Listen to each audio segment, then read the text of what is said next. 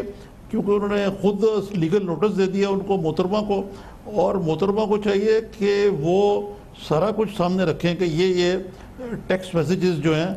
یہ مجھے گئے ہیں، تاکہ دودھ کا دودھ اور پانی کا پانی ہو. اگرچہ میں پھر بھی یہ سمجھتا ہوں کہ ذاتیات کو سیاسیات میں نہیں لانا چاہیے، لیکن جہاں اگر ذاتیات اور سیاسیات کو خود ہی گڑبڑ کر دیا جائے تو آشا غریلئی بھی میرے خیال سے بوجو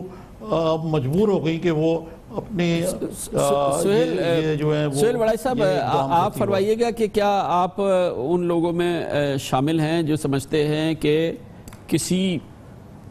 بڑی وجہ سے، کسی جو الزامات لگا رہی ہیں یا جو وہ کر رہی ہیں، وہ کسی نے ان کو آمادہ کیا ہے کہ کسی نے، جیسے کہ آپ دیکھ رہے ہیں سوشل میڈیا میں، ان کو پیسے دیے، ان کو کہا کہ تم اس قسم کی یہ ساری بات کرو، اور یہ سارا جو ہے وہ کسی ایک سازش کے تحت کر رہی ہیں؟ کیا ممکن ہے ایسا؟ ممکن ہے بھی اور ممکن نہیں بھی. فرض کریں کہ سازش بھی ہے، لیکن اگر سازش کے باوجود اگر یہ الزام اسٹیبلش ہو جاتا ہے اور تو ویسے ملک کے قانون کے مطابق یہ جرم ہے، تو پھر اس کی تحقیقات ہونی چاہیے. تو سازش تو تب ہوتا ہے کہ حقیقت نہ ہو اور اس کو حقیقت بنایا جائے. اگر وہ ایک اہم بات یہ ہے کہ جو ان کا ایک حصہ ان کا ذاتی ہے، اور باقی انہوں نے بڑے کیٹیگوریکل سیاسی معاملات سامنے رکھے، جس کا کہ ثبوت اس لحاظ سے موجود ہے کہ پی ٹی آئی میں یہ باتیں منون شیریں مظاہری کرتی رہی ہیں، فوزیہ قصوری کرتی رہی ہیں، ناز بلوچ کرتی ہوئی چلی گئی، ابھی ان کے ممبران پارلیمنٹ کے پی کے بالکل یہی کرپشن کی باتیں کر رہے. تو اس کو بھی تو کچھ وزن ہونا چاہیے نا، اس کا بھی تو کوئی رد عمل ہو.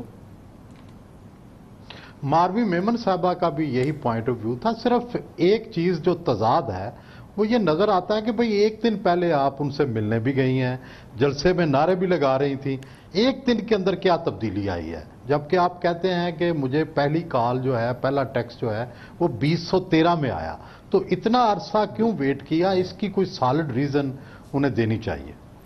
اچھا، ایک ادارے میں یا ایک تعلق میں، ایک رشتے میں آپ یہ تو نہیں ہوتا نا وڑائی صاحب کہ بس کل یہ بات ہو گئی تھی تو آج ہم نے چھوڑ دیا. ایک سلسلہ تو ہوتا ہے کہ یہ ہوا تھا اس زمانے میں، یہ ہوا، پھر یہ ہوا، پھر میں اس نتیجے پہ پہنچی یا پہنچا کہ میں اس چیز کو چھوڑ دوں، ادارے کو چھوڑ دوں، پارٹی کو چھوڑ دوں، تعلق کو چھوڑ دوں. ایک اس کا بلڈ اپ تو ہوتا ہے. آپ ہر ایک سے کہہ سکتے ہیں کہ آپ نے اس دن کیوں نہیں چھوڑا. نہیں، یہ نہیں بات یہ ہے کہ انہوں نے جس طرح کل میں نے پریس کانفرنس بڑے غور سے سنی، انہوں نے یہ کہا کہ پہلا ٹیکسٹ 2013 میں آیا، اور پھر جو آخری بات انہوں کی ایک دن پہلے کی میٹنگ کی کہی، اور درمیان میں انہوں نے کہا کہ جی میں اب میٹنگز میں نہیں جاتی تھی. لیکن اس دوران کیا ہوا؟ کیا وہ اس دوران اس وجہ سے نہیں جاتی رہیں یا کوئی اور تلخی تھی؟ پھر کل کیوں ملنے گئیں؟ اور اس سے پہلے وہ تحریک انصاف میں اتنی ایکٹیو رہیں. تو یہ بہت سارے ابھی اس کے اندر ایسے سوالات ہیں جو ان سے ہونے چاہیے اور ان کو جواب دینا چاہیے، کیونکہ ظاہر ہے جس طرح سے میاں نواز شریف کا یہ معاملہ ہوا، اس ہائٹ پہ گیا 62 63 کا، تو یہ معاملہ بھی اسی طرح کا لگتا ہے. اور کل کو شاید کوئی نہ کوئی یہ بات، یہ معاملہ جو ہے وہ سپریم کورٹ میں لے جائے. آپ کے خیال میں نظامی صاحب کیا اس کے اندر کوئی وزن ہے؟ سر کیا حل ہے اس کا؟ کیا مطلب ایک جیسے کہ ہمارا بڑا جمہوری معاشرہ ہے، جمہوری ملک ہے، اور جب جمہوری ملک میں اس قسم کے الزامات سامنے آئیں، بہرحال وہ پی ٹی آئی کی ممبر نیشنل اسمبلی ہیں، وہ خاتون ہیں، وہ بات کریں، اس کا کیا کیسے اس کو ڈیل کرنا چاہیے؟ میرا تو خیال ہے کہ اس کو ڈیل کرنے کے لیے جیسے سہیل وڑائی صاحب نے کہا کہ ایک تو سیاسی حصہ ہے، اس کے اوپر تو کم از کم پی ٹی آئی جو ہے انہوں نے تو وہاں احتساب کا عمل بھی جو ہے وہ سربراہ بھی وارد کر دیا. وہ احتساب کی باتیں کرتے ہیں تو ان کو کم از کم خیبر پختونخوا کے بارے میں جس طرح مجھے خود پرسنلی پتہ ہے کہ جو محترمہ عائشہ نے کل جو بات کی اس کے اندر اپنے سارے عزیز انہوں نے گھسا دیے ہوئے جو یہ نامینیٹڈ سیٹس ہوتی ہیں، کئی پوسٹ جو ہیں وہ ان کے قریبی عزیزوں کے پاس ہے، پھر انہوں نے ان کے برخوردار کے بارے میں بات کی. تو یہ بڑے سیریس ایلیگیشنز ہیں جو تمام تر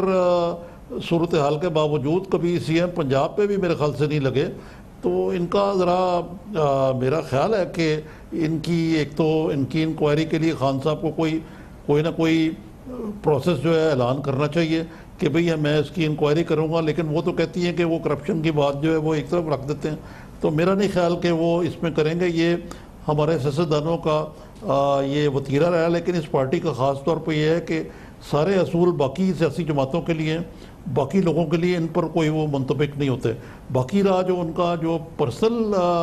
ایلیگیشن ہے، یہ میں کہوں گا یہ کہ یہ بھی بہت دیر سے چل رہی تھی بات کی جو ٹیکسٹنگ والی ہے، کہ یہ ایک قسم کی آپ کو یاد ہے کہ ایک نیو یارک کے جو ایک سینیٹر تھے ہما عابدین، ایک پاکستانی کی جو ہلری کلنٹن کی اسسٹنٹ ہیں، ان کے میاں تھے. ان کو یہ بہت بری عادت تھی کہ وہ ٹیکسٹنگ کو سیکسٹنگ کہتے ہیں وہاں پہ، تو وہ ٹیکسٹنگ کرتے تھے. اس کی وجہ سے ان کی سیٹ چلی گئی. اس کے باوجود وہ باز نہیں آئے، وہ پھر دوبارہ پکڑے گئے اور بالآخر وہ جو اسی مسئلے پہ ان کی میاں بیوی کی علیحدگی ہو گئی، تو جس پہ وہاں میڈیا پہ بھی آتا رہا. تو یہ چیزیں جو ہیں یہ اس کی ضرور انکوائری ہونی چاہیے، کیونکہ میرا خیال ہے کہ ہمارے سیاستدانوں کو اخلاقیات کے معاملے میں نہ صرف خود کو مثالی طور پہ پیش کرنا چاہیے، اور اگر ان پر کوئی دبا لگانے کی غلط بھی کوشش کرتا ہے تو اس کو صاف کرنا چاہیے. اچھا سہیل بڑائی صاحب یہ بتائیے گا، صرف کرپشن کے معاملے کو اگر آپ لے لیں تو یہ خالی عائشہ گلیلہ ہی نہیں کہہ رہی ہیں، وہاں پہ ایک طوفان مچا ہوا ہے پی ٹی آئی کے اندر. ہمارے پاس ہم نے چلائے ہیں، وہ ان کے ممبر ہے پارلیمنٹ، وہ بھرپور طریقے سے کہہ رہے ہیں کہ وہاں پہ کرپشن ہو رہی ہے. اسٹوریز آ رہی ہیں، مگر کیا مطلب ہے؟ اس پہ کوئی رد عمل نہیں آئے گا، کوئی جواب نہیں آئے گا. وہاں پہ احتساب کمیشن کا کیا ہو رہا ہے؟ تو یہ سب اس بادل میں چھپ جانا چاہیے کیا؟ یہ تو ایک اسپیسیفک چیزیں ہیں نا. کامران خان صاحب جو پاکستان کی سیاسی تاریخ میں دیکھیں نا تو ہر لیڈر کو کچھ عرصے کے لیے سینکشنز ہوتی ہیں، اس کو کھلی چھٹی ہوتی ہے. جیسے عمران خان کو اس وقت کھلی چھٹی ہے، ان کے جو ورکر ہیں، ان کے جو سپورٹر ہیں، وہ کسی بھی خامی کی طرف نگاہ کرنے کی جو ہے ضرورت محسوس نہیں کرتے. بھٹو صاحب کے ساتھ بھی ایک وقت میں ایسے ہی تھا، لیکن ہسٹری کے اندر یہ چیزیں ریکارڈ ہو رہی ہوتی ہیں اور ہر چیز کا بعد میں حساب مانگا جاتا ہے. بہتر تو ہو کہ عمران خان صاحب ان سوالات کے اوپر جو بھی اعتراض ہیں ان کے اوپر کوئی انکوائری کمیٹی بٹھائیں، اپنا جو احتساب کمیشن جو وہاں ان ایکٹیو ہے اس کو بحال کریں اور واقعی ایک غیر جانبدارانہ انکوائری کروائیں. وگرنہ پھر کل کو یہ کہا جائے گا کہ آپ دوسروں کا تو احتساب چاہتے ہیں، لیکن جب بات آپ پر آتی ہے تو پھر کوئی توجہ نہیں دیتا، پھر آپ صرف کہتے ہیں کہ جھوٹ ہے. تو میرا خیال ہے یہ رویہ مناسب نہیں ہے. آج ٹھیک ہے ان کی گڈی چڑھی ہوئی ہے، آج کوئی ان کو کچھ نہیں کہہ رہا، لیکن ایک وقت آتا ہے کہ پھر یہ ساری چیزیں الٹ کر واپس آتی ہیں، جس طرح ہم نے دیکھا میاں نواز شریف کے ساتھ، ذوالفقار علی بھٹو کے ساتھ، کہ پھر احتساب کی ہر کڑی جو ہے آپ کو اس سے گزرنا پڑتا ہے. بہت بہت شکریہ جناب سہیل بڑائچ. جناب عارف نظامی ہمارے ساتھ موجود تھے. Commercial break. اس کے بعد ذکر کرتے ہیں کہ سپریم کورٹ آف پاکستان کے فیصلے کے بعد لگا تو سیاسی طور پہ ماحول ایسا لگا کہ افتاد آن پڑی ہے، لیکن نہیں، بہت ساری مثبت چیزیں بھی ہیں. نظام چل رہا ہے، جمہوریت چل رہی ہے، سسٹم چل رہا ہے، اور بہت ساری چیزیں جو سرمایہ کار باقاعدہ پسند کر رہے ہیں. یہ پورے ماحول میں ایک مثبت سٹوری بھی ہے، پازیٹیو سٹوری آپ کے ساتھ شیئر کرتے ہیں چھوٹے سے وقفے کے بعد.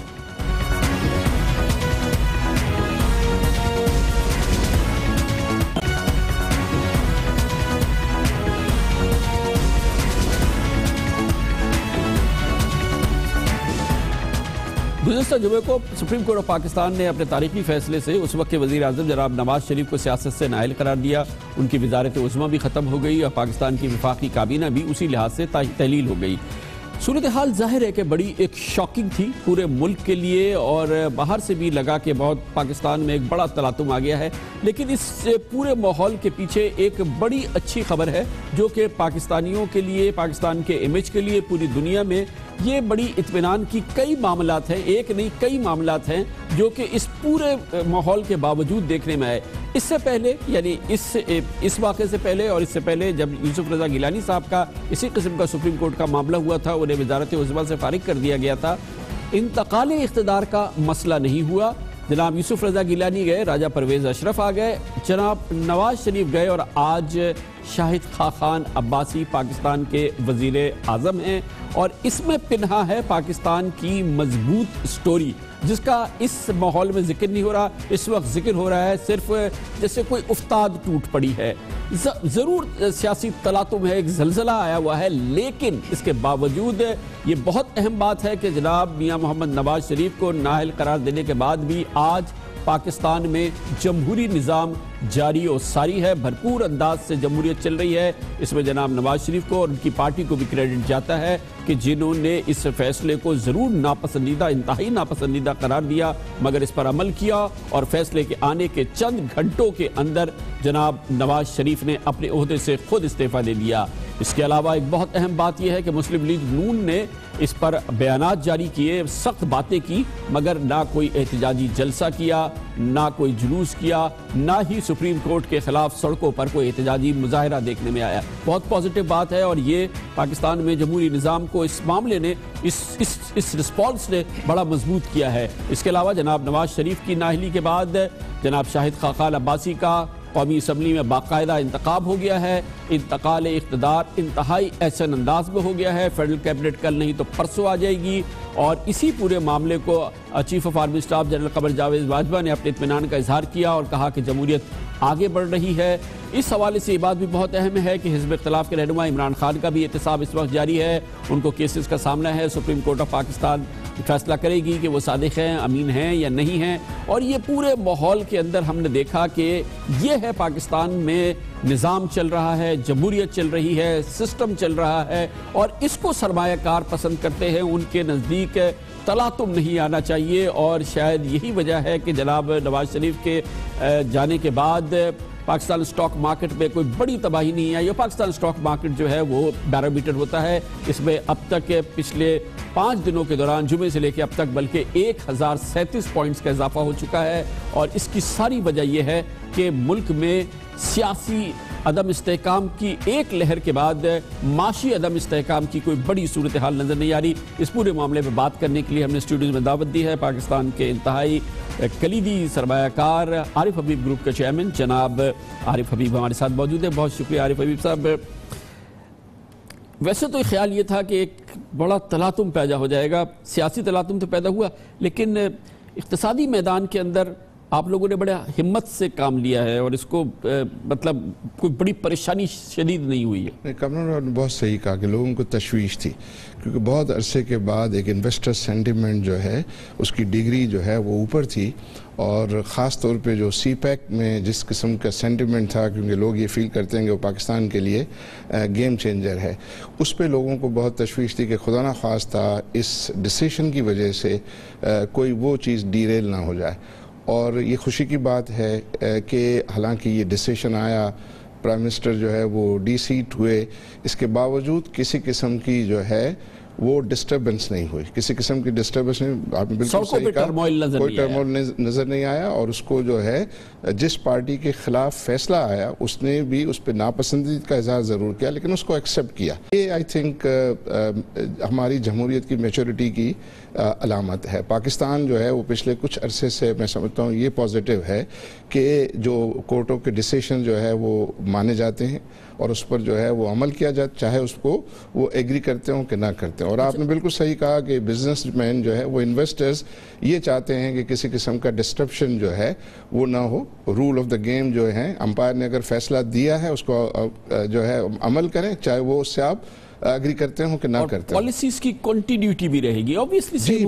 بالکل، اور اس سے جو پارلیمنٹ جو ہے وہ کنٹینیو ہونا، اسی پارٹی کی جو ہے وہ میجورٹی گورنمنٹ۔ اس میں ایک امپورٹنٹ چیز یہ ہے کہ اپوزیشن پارٹیز نے بھی پہلے سے کہہ دیا تھا کہ جناب نواز شریف کے اگر فیصلہ آ جاتا ہے خلاف تو ظاہر ہے کہ ان کو رخصت ہونا پڑے گا، لیکن اسمبلیز اپنی پوری مدت پوری کریں، الیکشنز اپنے وقت پر ہوں، یہ تمام چیزیں اپوزیشن نے انشور کی تھی، تو وہ بھی آپ دیکھ رہے ہیں کہ کنٹینیوٹی اسمبلیز کی اور پھر ہم الیکشن کی طرف جا رہے ہیں 2018 کے. جی اس کی ریئلائزیشن آئی تھنک ان کو بھی تھی, اور میں تو اکثر یہ کہتا تھا کہ یہ جو تلاطم ہے وہ زیادہ جو ہے وہ میڈیا پہ اور ٹیلی ویژن میں جو ہے وہ زیادہ تھا, لیکن جنرلی لوگ جو ہے یہ کہہ رہے تھے کہ بھئی جو بھی یہ فیصلہ ہے اور اگر یہ سسٹم جو ہے وہ کنٹینیو کرتا ہے تو اس پہ جو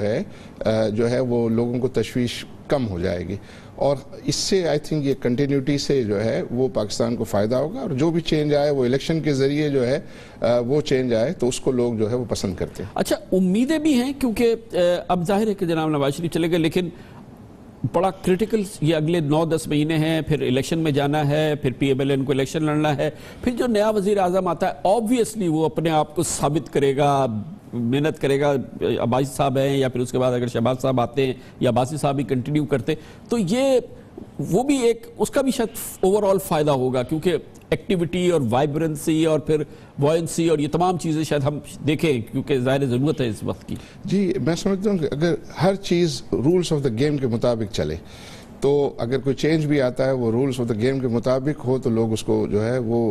مائنڈ نہیں کرتے اور بلکہ اس کو اچھا محسوس کرتے ہیں. تو میں سمجھتا ہوں کہ تمام جو سسٹمز ہیں وہ سسٹمز اپنے طریقے سے جو ہے وہ چلیں, اور جو لا آف دا لینڈ ہے اس کے مطابق جو ہے وہ چیزیں چلیں. اب یہ ہو سکتا ہے کہ بھئی وہ کچھ فیصلے ہوں جس کے اوپر کسی کو جو ہے وہ اعتراض ہو, کسی کو وہ اپنا اعتراض ضرور کا اظہار کرے, لیکن الٹیمیٹلی جس کے پاس وہ اتھارٹی ہے اور اس نے وہ فیصلہ دیا ہے اس کو جو ہے وہ اس کو ایکسیپٹ ہو, اور پھر آگے جو ہے وہ سارے معاملات جو ہے وہ حکومت کے چلتے رہیں. تو میں سمجھتا ہوں کہ تمام دوسرے جو انسٹیٹیوشنز ہیں, جو سٹیک ہولڈرز ہیں, ان میں بھی جو ہے وہ اعتماد آتا ہے, اور انویسٹرز خاص طور پہ جو ہے وہ اس چیز کو یہ فیل کرتے ہیں کہ رولز آف دا گیم کے مطابق اگر یہ کام ہوا ہے تو یہ سسٹم جو ہے وہ اگر چلتا رہے گا تو ان کو کوئی بہت زیادہ سرپرائزز نہیں ملیں گے, اور ظاہر جو ہے وہ سرپرائزز نہ ملنا جو ہے وہ انویسٹرز کو انکریج کرتا ہے. اینڈ میں سمجھتا ہوں کہ یہ اب جو لوگوں میں تشویش تھی وہ ختم ہو جائے گی. سی پیک کی کنٹینیوٹی کی ایشورنس جو ہے وہ بہت اچھی نظر آتی ہے, جس میں تمام اسٹیک ہولڈرز ڈیفرنٹ پارٹیز جو ہیں اس کا کنسنسس ہے, اور ہم سمجھتے ہیں کہ یہ سی پیک پاکستان کے لیے ایک گیم چینجر ہے جس نے ایک ہوپ دلائی ہے اباؤٹ پاکستان. اور ایک اور اہم بات ہے کہ جب بھی اس سے پہلے پاکستان کی تاریخ میں یہ 2 تبدیلیوں سے پہلے پوری حکومت ختم ہو جاتی تھی, اسمبلیز ختم ہو جاتی تھی, ایک نئی انٹرم گورنمنٹ 3 مہینے کے لیے آ جاتی تھی, الیکشن کی حرکت شروع ہو جاتی تھی, اداروں پہ الزامات آنے شروع ہو جاتے ہیں, وہ کچھ نہیں ہم نے دیکھا اس دفعہ. جی بالکل, اور ہم نے یہ دیکھا کہ ملٹری ٹیک اوور ہونا یا 58(2)B جو ہے وہ ایسی چیزیں, کیونکہ پاکستان میں ایسا ایکسپیرینس تھا تو لوگ انویسٹرز جو ہے وہ کافی اس پر جو ہے وہ ان کو تشویش تھی, لیکن وہ چیزیں ہم نے یہ دیکھی ہیں کہ اس دفعہ بھی اور ریسنٹ ایئرس میں ہم نے دیکھا, آپ نے یوسف رضا گیلانی صاحب کا بھی جو ذکر کیا, تو اس صورت میں بھی چیزیں جو ہیں وہ پراپر طریقے سے جو ہے وہ گئی, جو میں سمجھتا ہوں پاکستان کے لیے خوش آیت ہے. بہت بہت شکریہ. جناب عارف حبیب ہمارے ساتھ تھے, اور یہی بات جناب عارف حبیب بھی کر رہے تھے کہ اس تلاطم کے پیچھے بہرحال پاکستان کی ایک پازیٹیو سٹوری ہے, پاکستانیوں کے لیے ایک پازیٹیو سٹوری ہے کہ نظام چل رہا ہے, جمہوریت چل رہی ہے, سسٹم چل رہی ہے, اسمبلیز چل رہی ہیں, کنٹینیوٹی چل رہی ہے, پالیسیز چل رہی ہیں, اور اس کے اثرات سرمایہ کاروں میں اس قسم کا ہیجان بپا نہیں ہوا جیسا کہ پاکستان میں اس سے پہلے اس قسم کی تبدیلیاں ہوتی تھی تو ہوتا تھا. اس کے ساتھ ہی ہمارے آج کے پروگرام کا اختتام ہوتا ہے. کل آپ سے پھر ملاقات ہوگی انشاءاللہ. کل تک کے لیے کامران خان کو اجازت. اللہ حافظ. اللہ سے.